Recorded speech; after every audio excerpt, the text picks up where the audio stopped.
Welcome back to the Daily D, and today we're making a strawberry tart.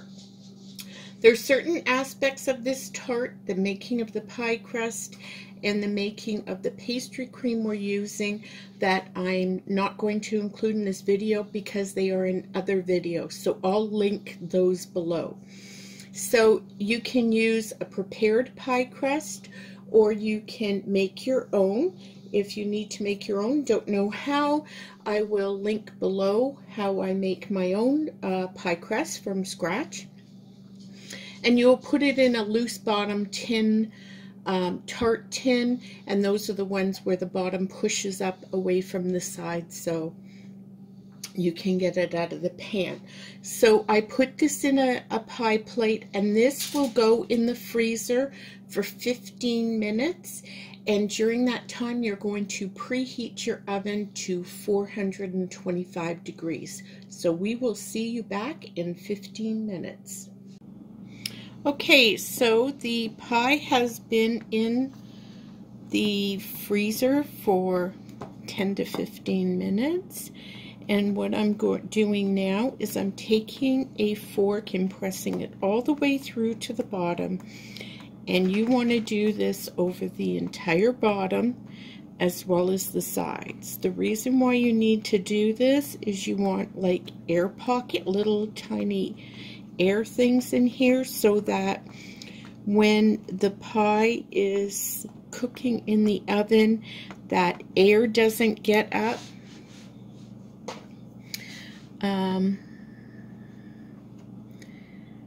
underneath it and cause a big bubble. Even if it causes a bubble, don't throw it away. Just use it.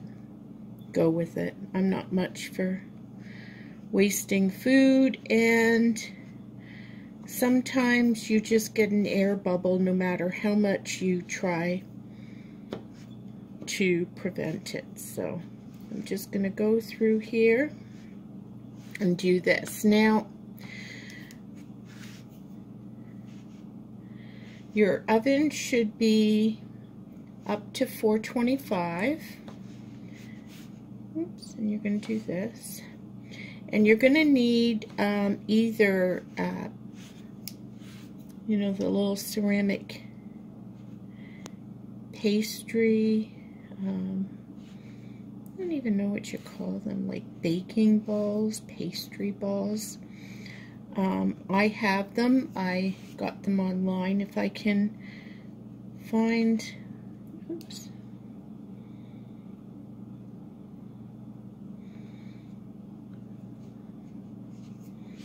I just pressed that in where it came apart a bit.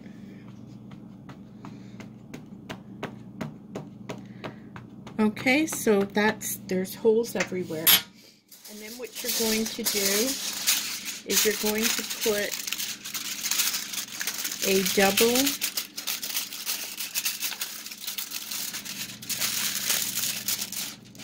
layer of aluminum foil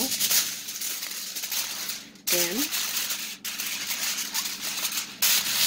And if you don't have the pie pastry balls or whatever they're called, you can use beans, or you can use rice, or if you don't have any of those, you could even use sugar.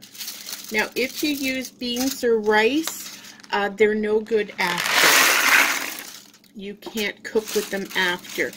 If you use sugar, you can reuse it, but it'll have more of a toasty flavor, and that may do, you know, depending upon what you're baking, that may be a desired taste.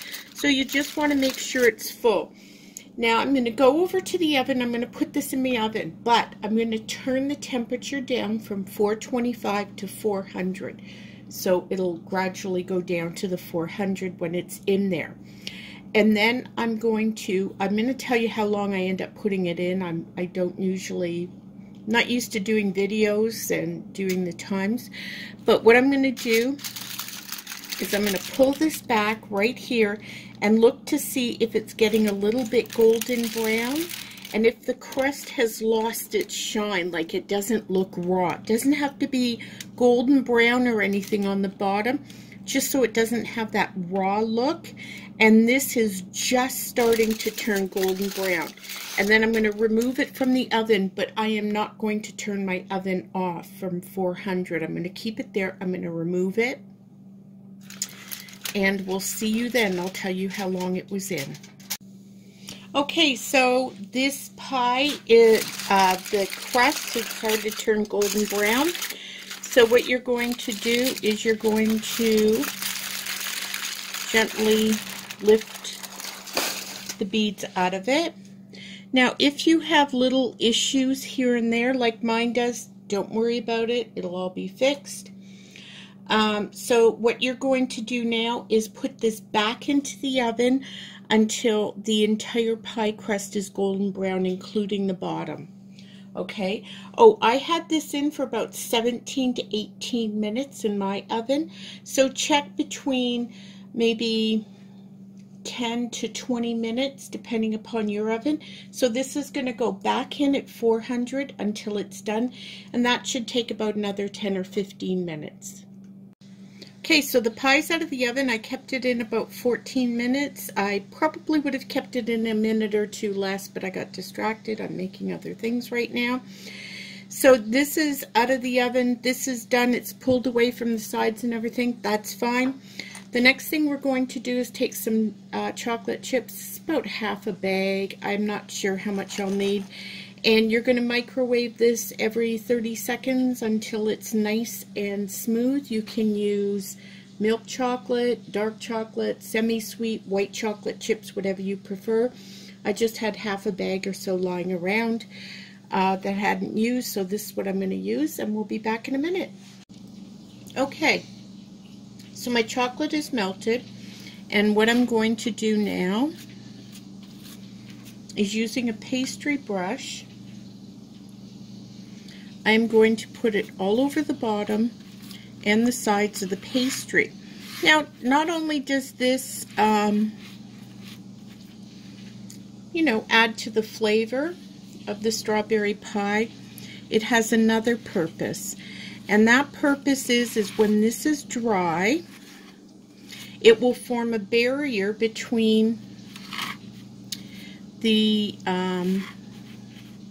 pastry cream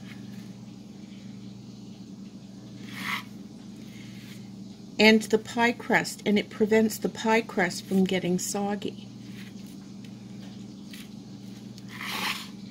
Now, when you're doing things like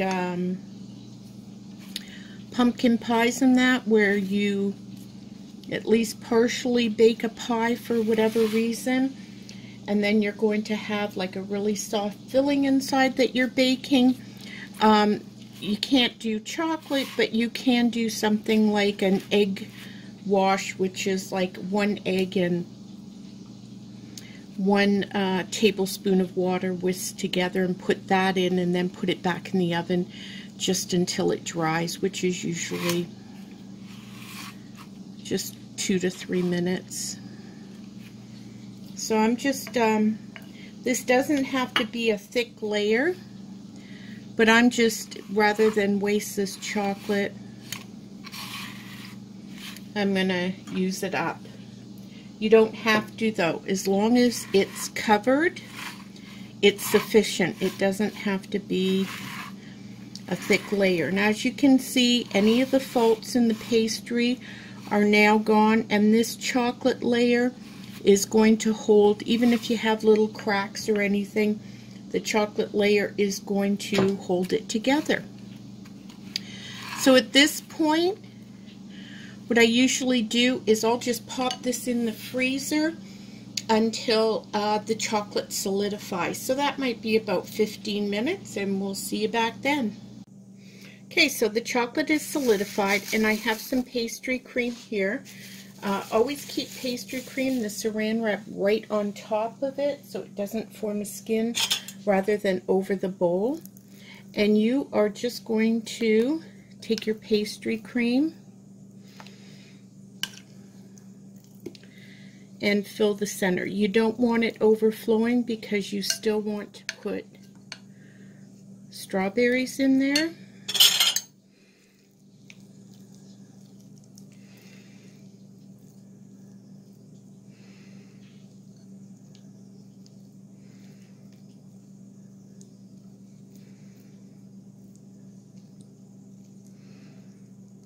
And pastry cream, you've probably had it before in donuts or in the middle of cakes from bakeries. It kind of has a custardy taste, but not quite custardy. More of a mild taste.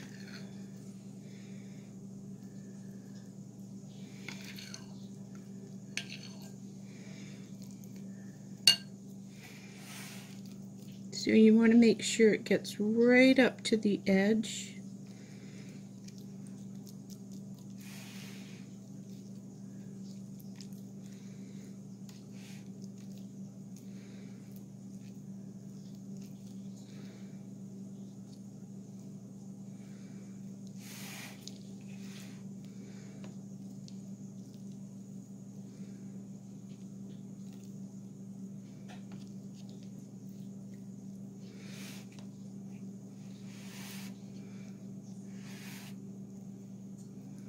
You want to try and make it even throughout.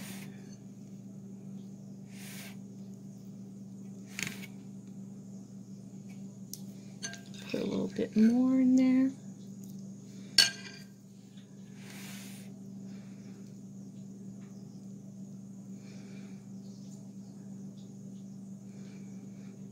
Now if you're rushed, you can make your pastry cream the day before, which is what I did.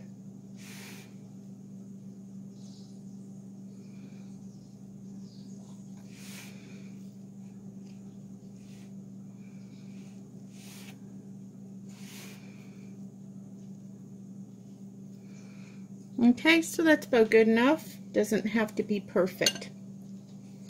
Now, what I have here are just some sliced strawberries.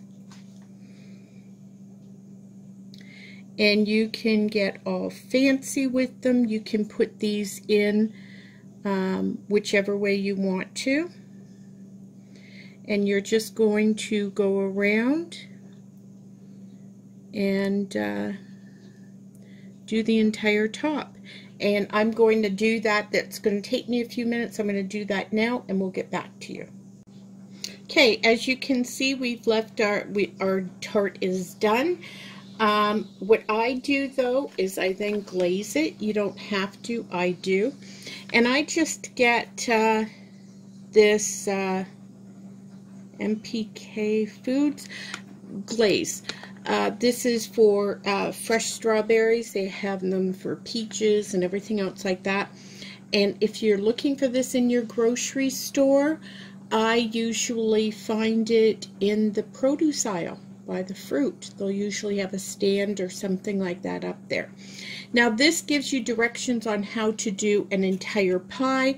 I don't want to do an entire pie, so I wing it. Okay, so generally what I do is I put about that much, and I may change it as I go along.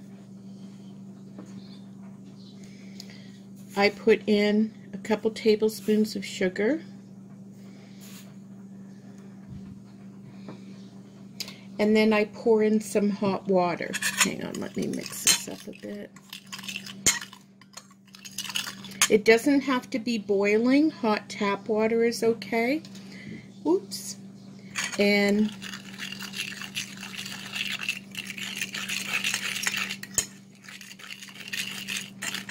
now you don't want this too thick, but then you don't want it super watery either. And you're trying to get all those lumps and everything out of there. I'm going to add just a little bit more water. The amount of water you need is minimal. And if you find you made it too watery, that's okay. Just add a wee bit more powder. And then I just take it and I brush it on the individual ones. Now this one has a bit of strawberry flavor to it. And so if your strawberries aren't very flavorful, yeah, whatever. Flavorful. Flavorful, thank you, Jessie. If they're not very flavorful, it gives them a bit of a boost, and it also, once it's on, it gives it a nice red shine to it. And so I'm just going to continue on doing this, and that is it. Store it in the fridge. I usually leave it for about an hour before eating it to make sure everything's settled in the fridge, and serve it up. It's absolutely delicious. Our thumbnail will show this when it's completely done. I'm going to hurry up and get this done, take the picture of it. Thank you for joining us. Don't forget to comment, like, and subscribe if you like our videos, and don't forget to check out our recipes playlist. We have so many different types of content on the channel that we have playlists, so if you're only interested in the recipes, hit that playlist tab for recipes, and you'll get just our recipes that you can go through, and that goes for every type of content we have. It's all in a playlist. Thank you for joining us. Have a wonderful day and keep on cooking.